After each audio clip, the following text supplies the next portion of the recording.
Hello, and welcome to another episode of Illustrating the Pokemon TCG. Today, we will be taking a look at another classic black and white era deck, and that is Junk Hunt. For this sequence of illustrations, we'll be looking at Professor Juniper, Sableye, Darkrai, and Garbodor.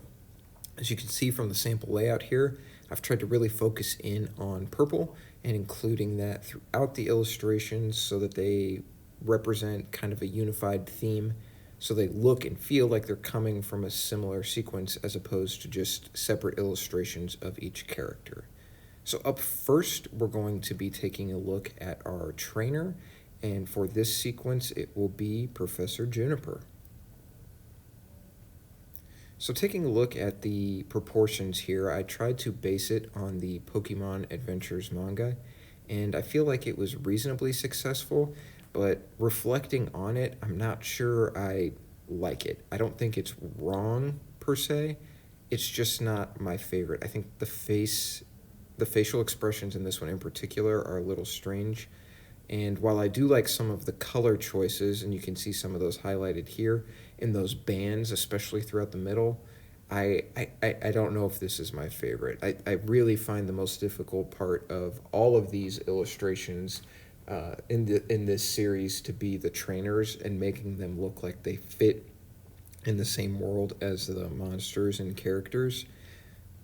All in all, I mean, I gotta have it for it to be part of the set, but it wasn't my favorite part by any means. Now we have our Sableye. I believe that's the idea there was that it would be holding a Dark Patch, which would be another trainer card.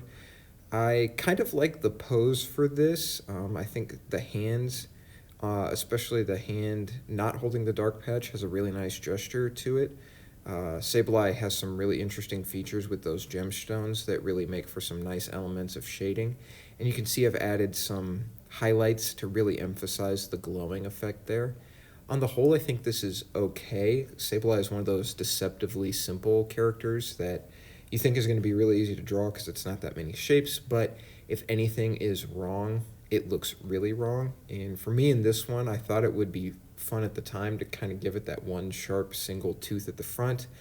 But again, upon reflection, not sure it's my favorite. If I were doing this again, I'd probably change the gesture a little bit more leaning, and definitely change those teeth. Now we have our Darkrai, and I believe that it's holding Dark Claw, I think it was called. For this, Darkrai is an interesting one because it's very wispy, and I tried to encapsulate some of that, and I really wanted the wisps to be at the top because that's actually like the smoke-colored element of the illustration.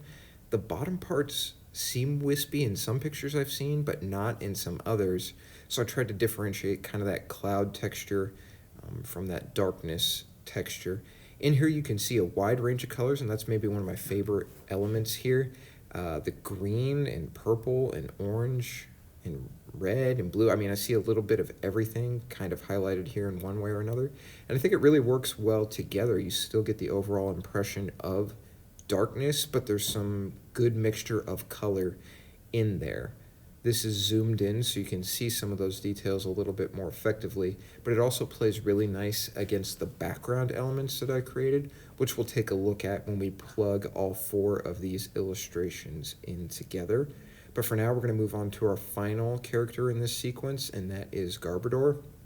I really like the combination of gesture from the pose and expression from the face in this one. I think it works really nicely. The garbage elements, I think those are like iron rods in one hand that kind of make an arm, and then those three kind of tubes, they add some really nice dimension and perspective to Garbodor that made it really fun to draw. Again, an interesting color palette here. That cyan and kind of ruby magenta mixture really stick out. I don't know what those are supposed to be, if it's just supposed to be more trash or what, but I think it breaks up the color of the green and gray, the yellow-gray, really nicely. And again, in this one, you can see a wide range of tone throughout here. The highlights are not, now that I'm looking at it, not pushed quite as much.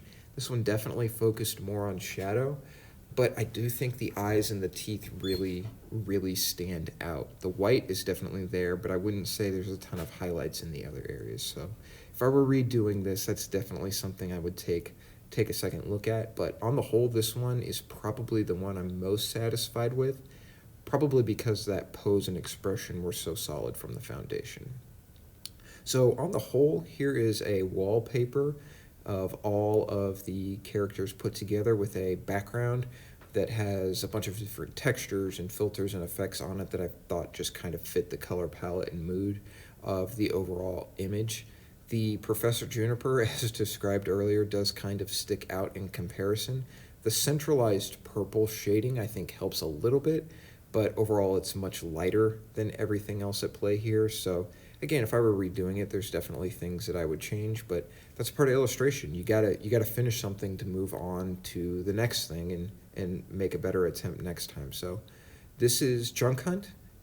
On the whole, I'm pretty satisfied. I like the Garbodor the most, probably Darkrai second, and I think it works together as a little illustration unit here. And we'll take a look at, I guess, what deck we're going to shoot for next time. Thank you for watching. Have a great day.